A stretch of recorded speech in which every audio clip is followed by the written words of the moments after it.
Hi, well here we are at the Melbourne Convention Centre after months and months of planning. We've finally got a beautiful day for the first day of the ASM, and this is workshop week, so we're really excited to see the studio all set up and people logging in and joining in the workshops.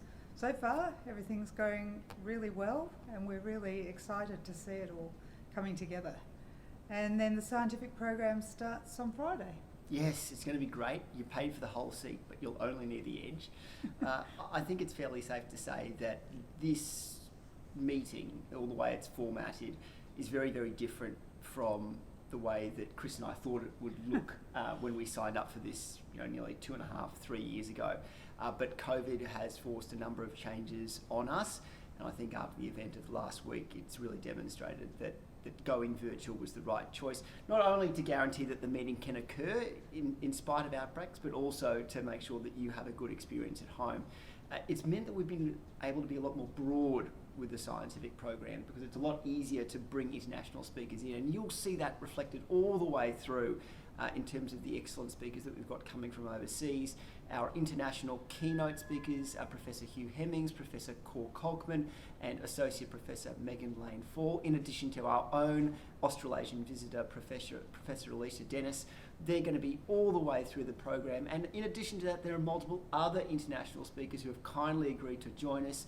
Dr. Karim El Bogdadli from Guy's. Many of you will know him from his contribution to the Guy's Airway meeting and as an editor of Anaesthesia and the executive editor of Anaesthesia Reports. He's going to be engaging with us on his key interests, particularly airway management as well as regional anaesthesia. And a current real rock star of the anaesthesia world, Professor Laura Duggan from Canada, joined us already this morning, but her key contribution will come as part of one of the plenary sessions where she'll be introducing this idea of MacGyver bias in COVID-19. So we really are tremendously excited about this broad scientific program we've been able to put together.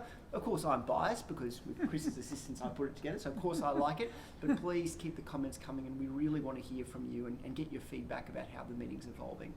Yeah, I'm really excited about the KICO workshops tomorrow because it's really a whole new idea doing the KICO workshops virtually, and those of you who are enrolled will have got your pack in the mail, which I think is just a brilliant idea because then those of us who are enrolled have got our packs to work with and practice at home. So Stu's in the speaker's booth at the moment with his green screen behind him, practicing for the KICO workshops tomorrow. So we really look forward to talking to you throughout the meeting and seeing you virtually in the next few days.